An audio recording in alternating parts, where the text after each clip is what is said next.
This is episode 1 of the Belshaw case. A Lady Vanishes.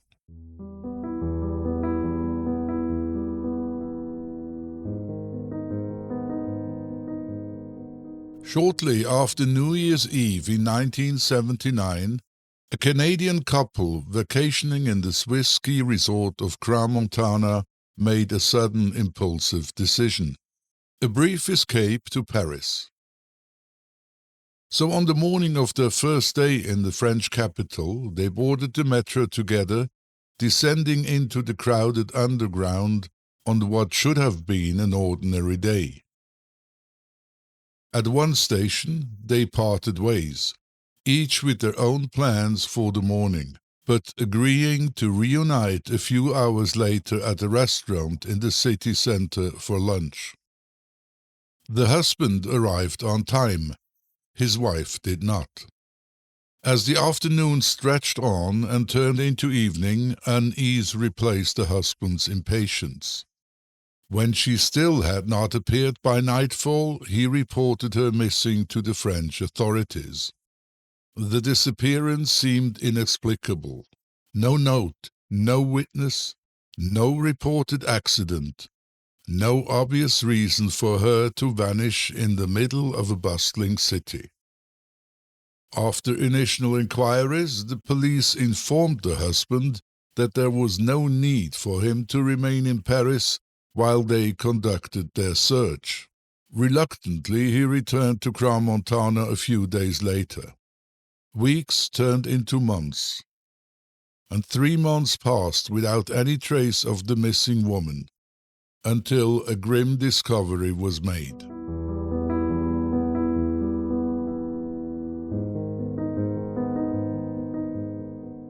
A heavily decomposed body of a middle-aged woman surfaced not in Paris, but in a remote area barely 100 kilometers from the Swiss resort where the couple had been staying.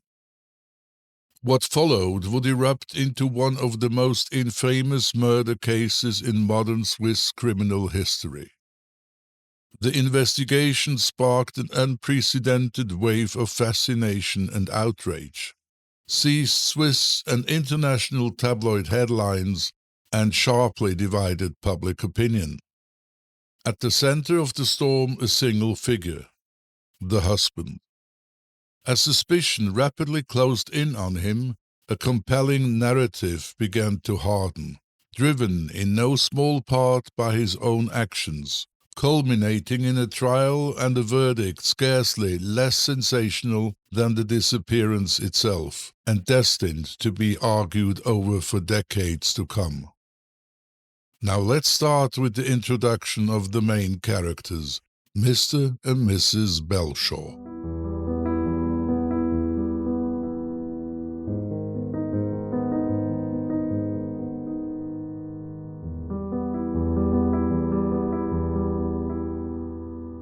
Cyril Shirley Belshaw was born on the 3rd of December 1921 in Waddington, a village approximately 50 kilometers west of Christchurch, New Zealand. From 1940 to 1942, Cyril attended Auckland University, earning his MA at Victoria College. Before completing his PhD in social anthropology at the London School of Economics, he worked as a colonial administrator and economist in the South Pacific. Following the war, he resumed his academic pursuits, studying first at the University of New Zealand and later at the London School of Economics, where he earned his doctorate in social anthropology in 1949. Cyril began his career as a research fellow at the Australian National University. At that time, married with 2 children, the young family relocated to New Guinea, where he devoted himself to extensive fieldwork that would form the foundation of his later writings. In 1953, Cyril was appointed to the Department of Anthropology and Sociology at the University of British Columbia, UBC, marking the beginning of a long and successful career. He became head of the department in 1959, a role he held until his retirement in 1974. Known for his unrelenting curiosity, Cyril was a prolific thinker, teacher, and writer. His extensive publications spanned academic studies as well as philosophical and political analysis, earning him international acclaim. Cyril also held influential positions in the global academic community. He served on the UN Bureau of Social Affairs and the International Social Scientific Council, was president of the International Union of Anthropological and Ethnological Sciences, and editor of the current Anthropology Journal. Additionally, he was recognized as an honorary life member at the Royal Anthropological Institute and a Fellow of the Royal Society of Canada, among other prestigious honors. Cyril Belshaw was universally acknowledged as a remarkably intelligent, capable, and highly respected anthropologist. As a teacher, however, he did not command the same level of admiration. Many of his students found him less inspiring, describing his lectures as dry and his demeanor as demanding, and at times even unsympathetic. He struggled to convey his passion for anthropology in a way that engaged his students. Whether he was aware of this is unclear. All that said, Cyril undeniably fit the image of a professor. He exuded calmness, rationality, intelligence, and self-control, occasionally displaying unexpected charm when it suited him. And if a child were asked to draw a professor, the result might closely resemble Cyril Belshaw. A kind-looking but somewhat diminutive man, slightly overweight, with a fair complexion, thick dark hair, bushy eyebrows behind solid-framed glasses, and sporting a distinctive moustache. Beyond his professional persona, Cyril was a devoted husband and a generous father. Despite his deep dedication to his work, he instilled in his children, Diana and Adrian, values of diversity, adventure, respect, kindness, and a profound appreciation for life. He took pleasure in good food, travel, politics, gardening, music, and was an enthusiastic tennis player. Throughout his life, Cyril was supported by his devoted wife, Betty.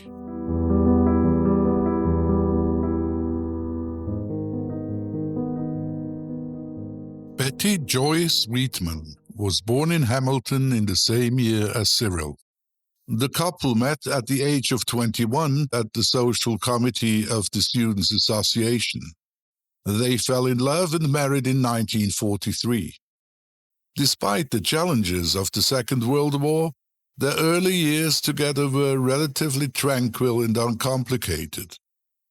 At the time, Cyril was working as district officer and deputy commissioner for the British Solomon Islands. Following the end of the war in 1945, the couple returned to New Zealand. 2 years later, in 1947, they moved to London, where Cyril pursued and completed his doctorate in social anthropology. Betty played the role of a steadfast and supportive partner during this period.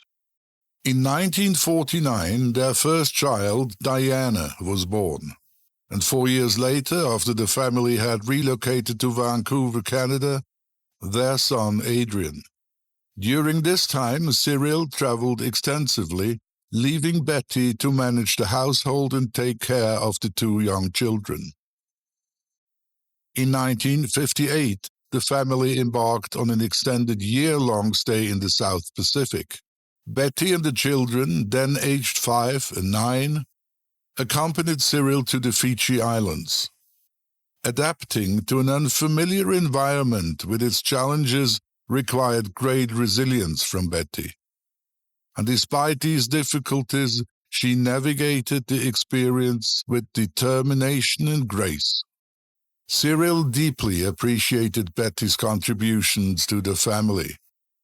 In his 1964 book, Under the Ivy Tree, he paid tribute to her enduring support and sacrifices. Betty shared many qualities with Cyril.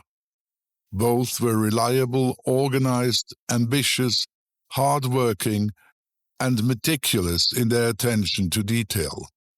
However, unlike Cyril, Betty could occasionally be inflexible and close-minded.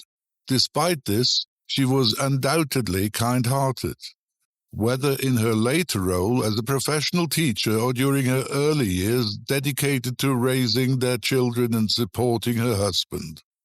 And those who knew her well described her as gracious, generous, warm, and sensitive in her personal relationships. She was deeply principled, somewhat dependent, and exceptionally faithful to her husband, demonstrating remarkable ease and understanding during Cyril's extended professional absences.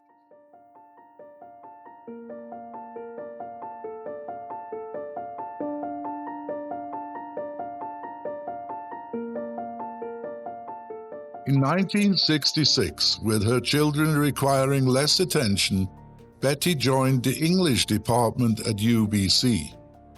This role further cemented the couple's prominence within the UBC community.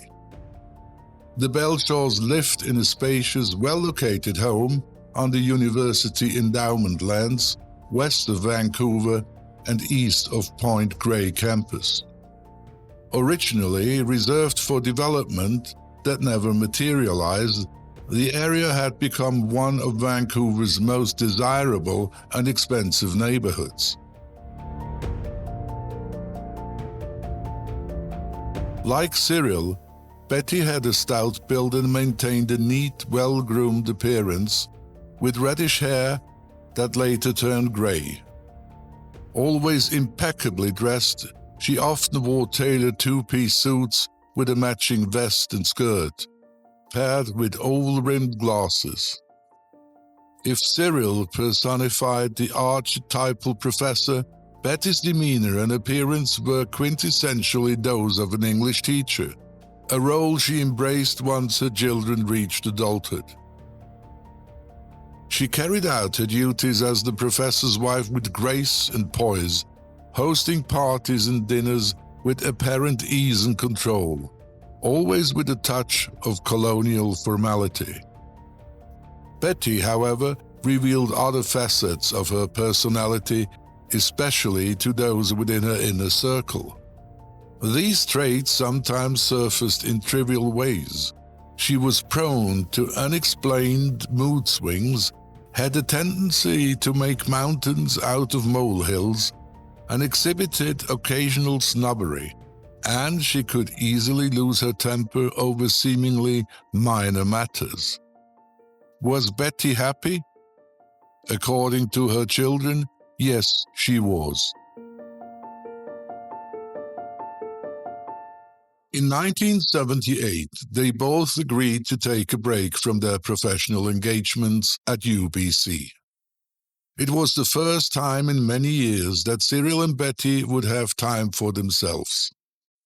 Cyril planned to work on a comparative study of the Swiss and Canadian constitutions, while Betty, temporarily free from her responsibilities as a senior instructor of English, eagerly anticipated delving into her research and writing on Catherine Mansfield, the celebrated New Zealand-born author whose work, though not character, Betty deeply admired.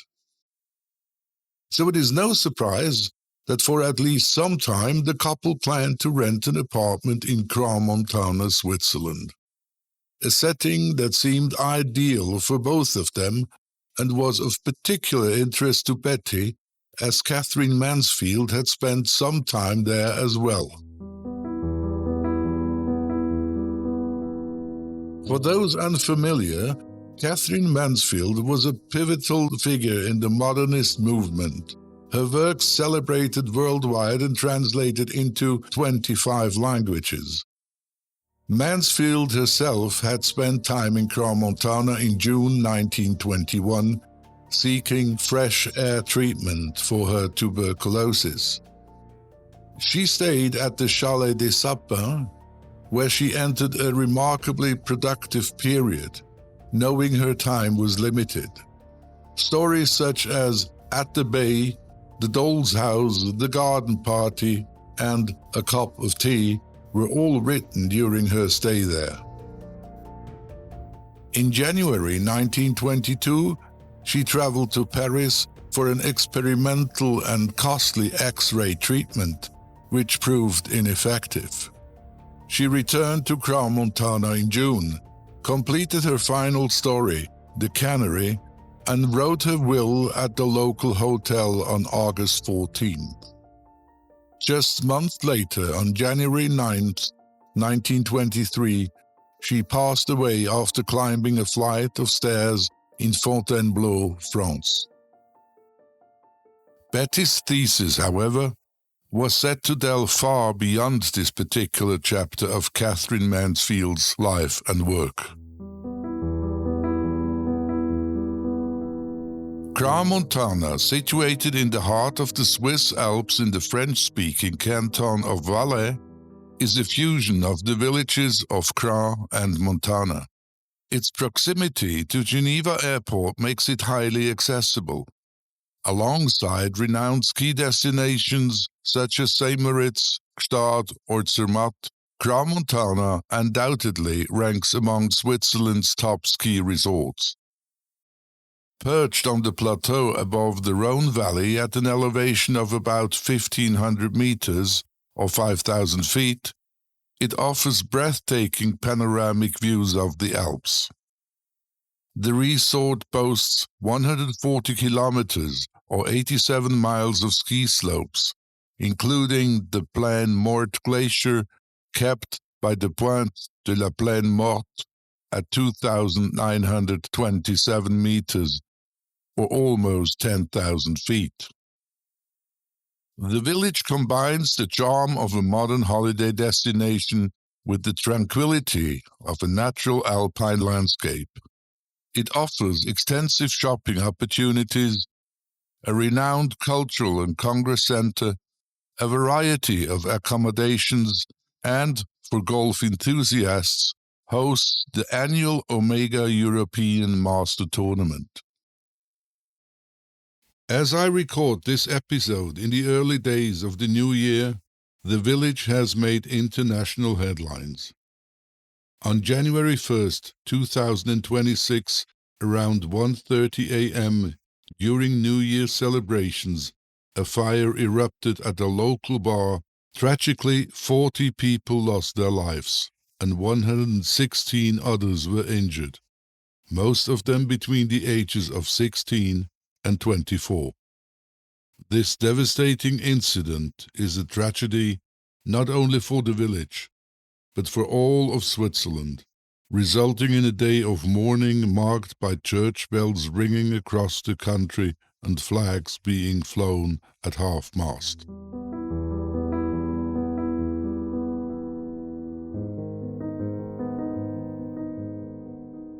Eager to make the most of their shared year off, Cyril left Vancouver for England early in the summer of 1978.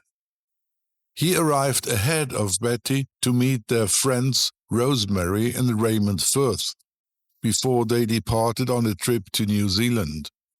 During their absence, Cyril and Betty were invited to stay at the Firth home in Hampstead, north of London. For the latter part of the year, the Belshaws planned to settle in Crans-Montana, a destination they had visited before and grown to love. After a few days in England, Cyril went on to Crans-Montana to secure accommodations. He checked in at Les Michabelles, where he and Betty had stayed before, only to find out that the long-term rental was well beyond their budget. But something about his scouting visit was rather peculiar. While searching for an apartment in Crans-Montana, Cyril wasn't alone, but in the presence of a woman. and that woman was not Betty, but a certain Mrs. Harris, a student of Cyril's from Vancouver.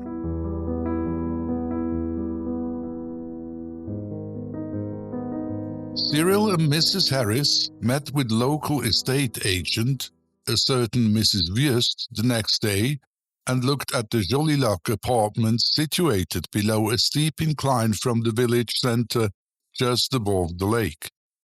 The chalet-like building had 6 apartments. The parking was located above the house, reached by a somewhat hazardous walkway bridge leading to the main door. Quite happy with the discovery, Cyril told Mrs. Wüst that he was very much interested in renting the apartment, but that he would prefer to call his wife in London to get her approval as well. Not surprisingly, this remark left a somewhat puzzling and lasting impression on Mrs. Wüst, who at the time assumed that Mrs. Harris and Cyril were rather intimate.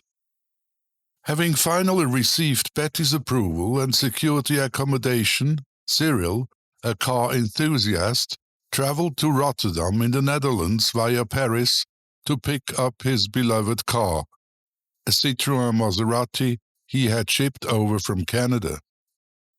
Whether Mrs. Harris was still with him in Rotterdam is not confirmed, but she certainly was not when Cyril reunited with his wife at their temporary home in Hampstead near London a few days later.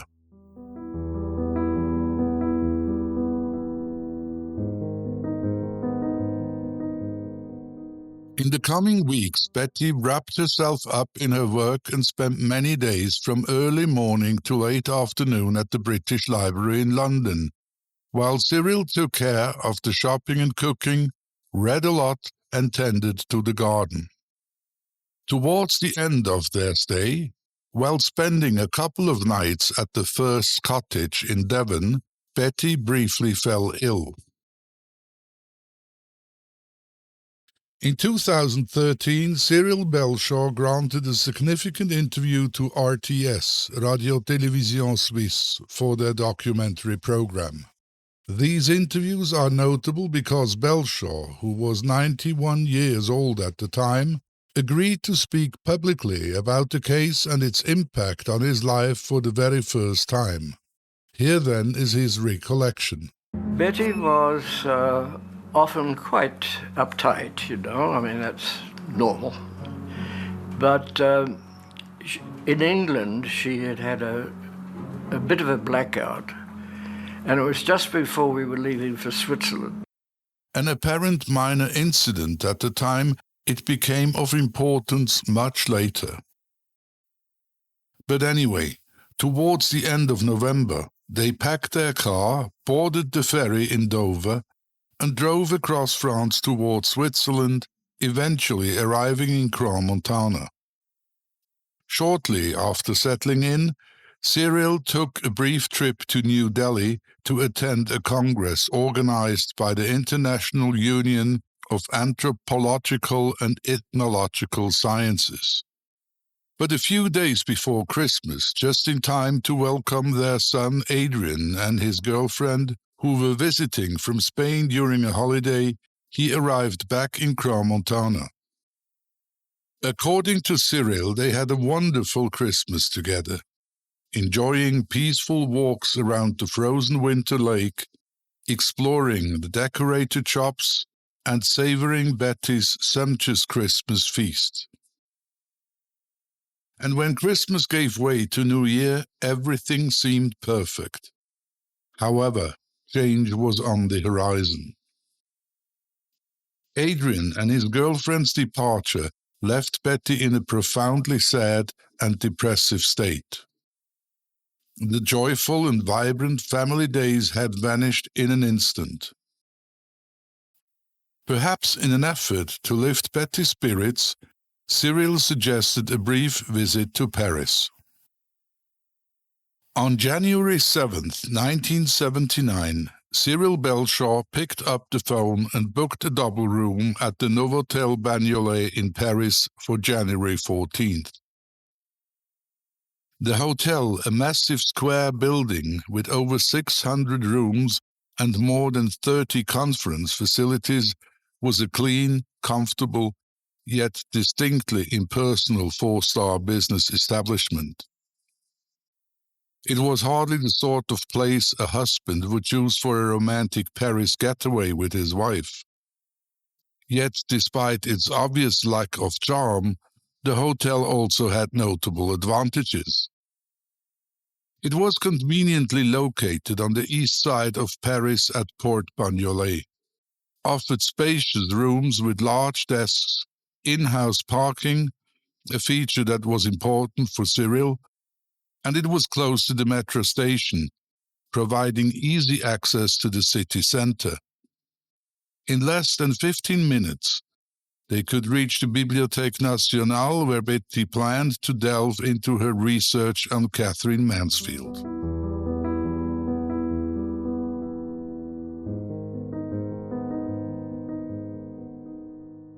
Late on the morning of Saturday, January 13th, 1979, Cyril and Betty loaded up the Citroën Maserati again, preparing for the long drive to Paris despite severe winter weather conditions that could cause significant disruptions to road travel in both Switzerland and France. Interestingly enough, the car was at the workshop until the previous day. Probably due to the cold weather, its battery had died and needed replacement or recharging. Now let me take this opportunity to offer you a few insights about the particular car Cyril drove at the time. He had purchased the Citroën Maserati, or Citroën SM, in 1972 while in Europe, and later imported it to Canada.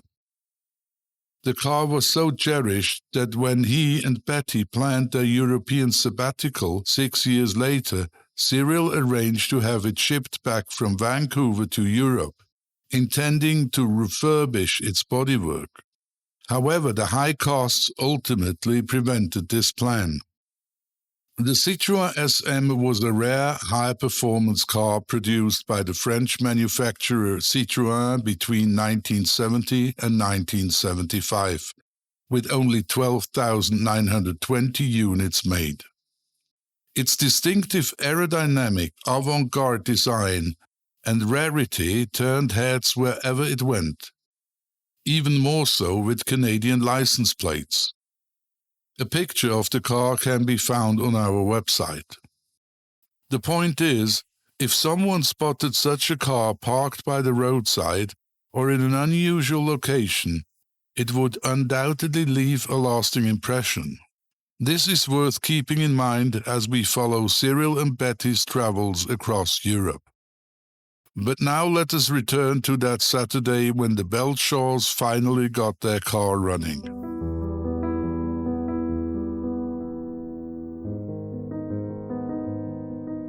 So they left Montana late in the morning and navigated the winding mountain road into the wide Rhone Valley, heading west towards Lake Geneva. According to Cyril's account, after crossing the border into France, they went south, probably towards Annecy, intending to join the north-south freeway to Paris later. This was a significant diversion, and worsening road conditions, along with constructions, caused additional delays. Driving on slushy, snow-covered roads was anything but pleasant. Conditions only improved slightly once they reached the autoroute. By nightfall, they opted to stop for the night at a hotel near Beaune, just off the highway.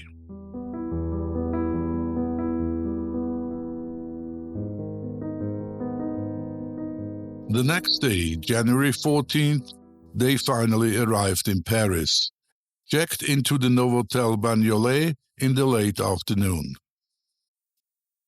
When Cyril filled out the registration form, he wrote his full name and, somewhat unusually, added, "and Betty." Think about this for a moment. He did not write Mr. and Mrs. Belshaw or Cyril and Betty Belshaw, but specifically Cyril Belshaw, and Betty. This might lead to the assumption that he first only registered himself, and then, for whatever reason, it dawned on him that he should also include his wife Betty. Cyril later explained that Betty had jokingly pointed out how unfair it was that only the man's name was traditionally recorded. Hence, he added hers too. Exhausted from the journey, they had dinner in their room and went to bed early.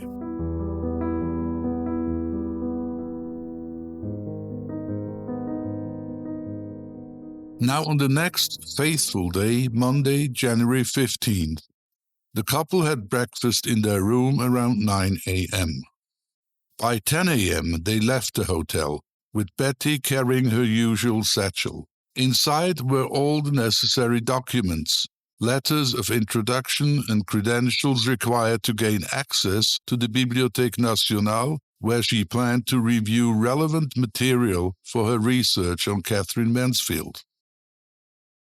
Personal registration was necessary because many of the library's resources, particularly rare books, manuscripts, etc., were not available to the general public. Registration provided access to those invaluable and often fragile items, as well to specific reading rooms that housed specialized collections. So after leaving the hotel, they purchased 2 metro tickets at Port Bagnolet and boarded line number 3 heading towards the city center. About 25 minutes or 10 stops later, Betty got off at Bourges, the station closest to the Bibliothèque Nationale, just a 5-minute walk away. Cyril, however, stayed on the train, most likely disembarking 2 stops further at Opera. They had planned to meet for lunch at 1 p.m. at Galeries Lafayette, an upscale department store. Its flagship location about a 15-minute walk from the Bibliothèque Nationale, where Betty was expected to spend the morning.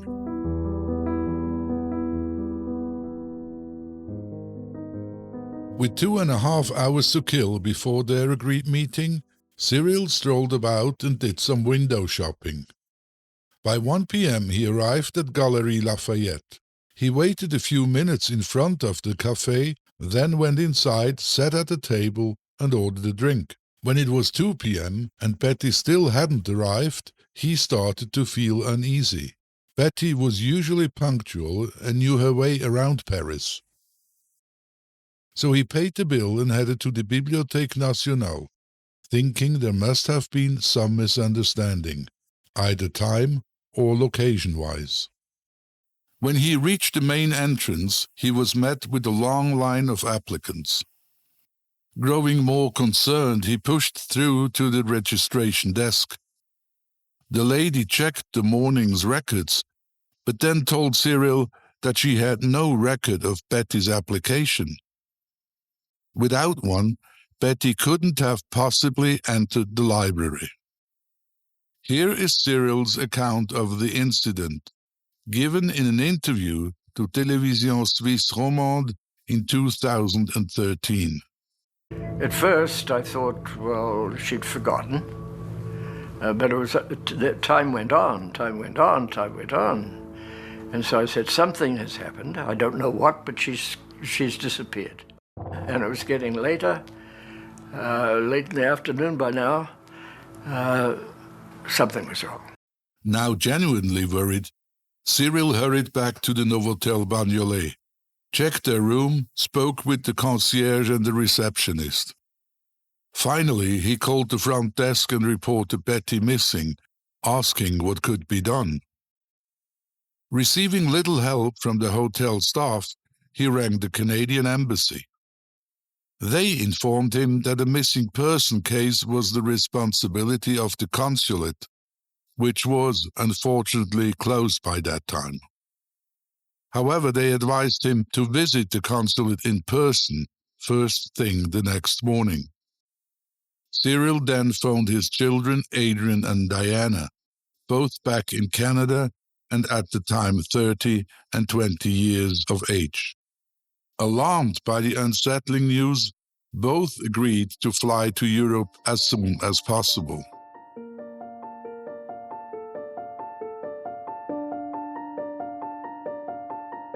As Cyril went to bed that night, sleep eluded him. A whirlwind of questions and images went through his mind, refusing him to rest. He lay on his back staring at the ceiling while Betty's face flickered in his thoughts, haunting him with an unsettling memory. And as he drifted into a dreamlike haze, Betty's image began to slowly dissolve, not only fading from his dreams, but, unknowingly or not, vanishing entirely from his life.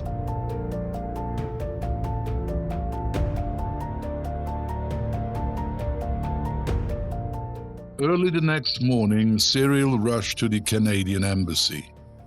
Due to his VIP status, the consul received him personally and told him to visit the police station in Bagnolet to file an official missing persons report, complete with a description of Betty. The consul offered to call ahead to inform the police of Cyril's arrival. Meanwhile, the embassy would contact all major hospitals in Paris. Cyril was also asked to provide a recent photograph of Betty upon his return to Crans-Montana. At Bagnolet police station, Cyril was shown to a small room furnished with only a desk, 2 chairs, and a typewriter. He answered all their questions, offering a detailed description of Betty and what she had been wearing the previous day. His description was so precise that it even included the brand of Betty's underwear, a detail Cyril later explained by mentioning that he always bought this brand for Betty when on a trip in Europe. Why he was certain she wore exactly that particular brand that particular day remains a mystery. The consul urged Cyril to remain calm and suggested that the best course of action would be for him to return to Crans-Montana. There was still a slim chance that Betty, for reasons unknown, had returned to Switzerland on her own. Cyril spent another day in Paris, making phone calls and already writing letters to friends to inform them of his wife's disappearance. Finally, on January 18th, a distraught Cyril packed his and Betty's suitcase, loaded them into his Citroën SM, and left Paris. He felt confident that he had done everything possible to find her. However, it did at no point in time occur to him to call the concierge at their apartment in Crans-Montana, nor did he see the need to inform the Swiss police. The drive to Crans-Montana was an 8 or 9 hour journey, including at least one stop for fuel, a sandwich, or a quick coffee. But when Cyril reached the Rhone Valley, just 70 kilometers or 45 miles from his final destination, he turned off the highway at a village called Bay and spent the night in a motel. While this might seem a bit odd, Cyril later explained that he wasn't in the right state of mind to face the steep and winding mountain road to Crans-Montana in the dark and under poor road conditions. So finally, on January 19, 1979, Cyril arrived back in Crans-Montana at their Joli Lac apartment. Snow greeted him, but no Betty.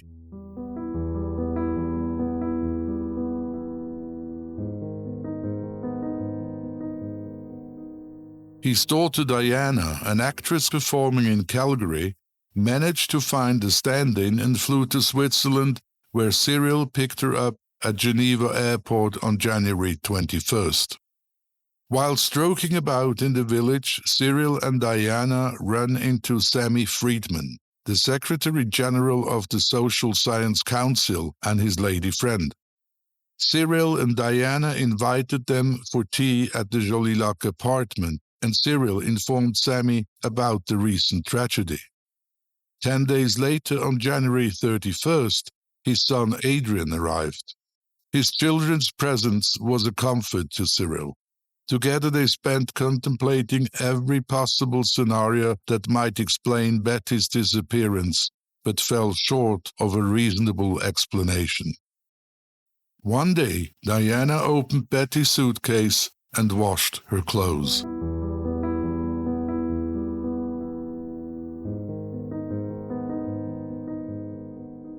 When his children left and Cyril was alone again, he slipped into a deep depression. To regain some sense of normalcy, he decided to resume his professional responsibilities, which also asked attending a meeting of the Association of Social Anthropologists of the Commonwealth in York, England. During a brief visit with the Firths, who had meanwhile returned from New Zealand, Cyril received a phone call from the Paris police. His heart leapt with hope, but it was short-lived. The commissaire de police had no new information about Betty, but requested Cyril's presence to provide further details.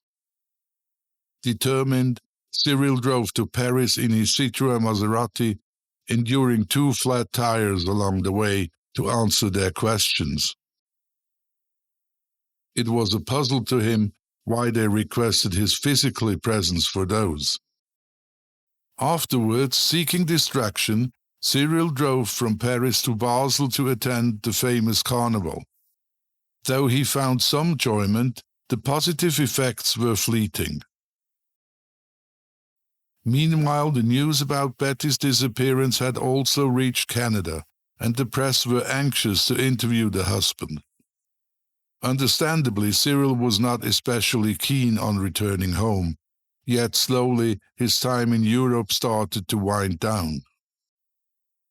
He returned to Crans-Montana to clear out the apartment, settle the account, and prepare for his return to Vancouver. Courses back home were beckoning. Here again is Cyril's recollection. I was increasingly desperate. Spent quite a bit of time crying. As the days went on, it got worse and worse and worse and worse.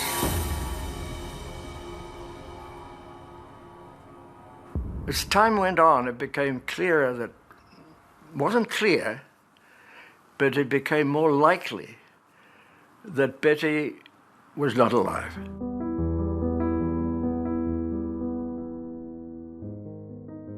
But then, on April 13th, Cyril received an unexpected call from Swiss police investigators requesting a meeting at his apartment. The voice at the other end was calm yet deliberate, leaving Cyril with a sense of unease. That afternoon, 2 senior officers, Mr. Reichen and Mr. Guignard, from the Sierra Valley Police, arrived. They settled on the patio, the chill of the mountain air adding to the tension as Mr. Reichen spoke. His tone was measured, almost casual, as he explained that they were aware of the circumstances surrounding Betty's disappearance. Cyril listened intently. There was something about Reichen's demeanor, something off. Every now and then Reichen's eyes scanned the apartment and its surroundings, his gaze lingering on seemingly unimportant details. Then Reichen asked a question that pierced the calm. Mr. Belshaw, would it be possible for you to provide us with the name of your wife's dentist so we could ask him for her dental records? His voice almost too composed. Cyril stiffened. Her dental records, he repeated, his unease growing. Reichen nodded. Cyril hesitated, though he couldn't suppress the obvious question.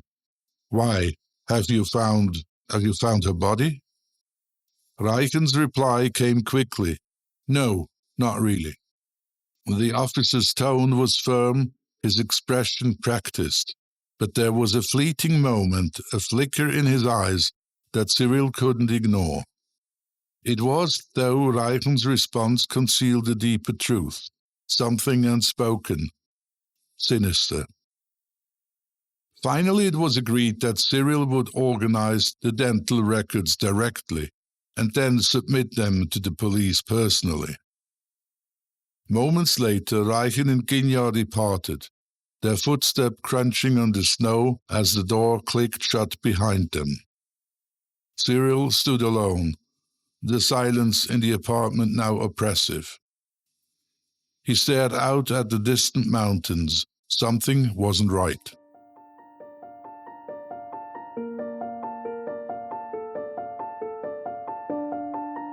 Reichen's question lingered in his mind like a shadow. The request for dental records was no formality. And the longer Cyril replayed the interaction in his head, one thing became chillingly clear. Inspector Reichen did not tell the truth.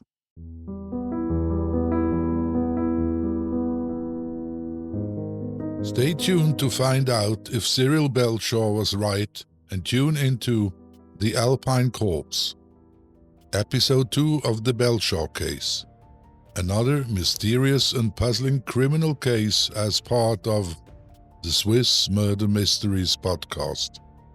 Researched, written and hosted by me, Rudolf Eisler. Please do visit our website at swissmurdermysteries.com to get familiar with geographical details and for additional information including maps and photographs and even details on how to support the creator of this podcast if you think he deserves it. Available on Apple Podcasts or any platform of your preference.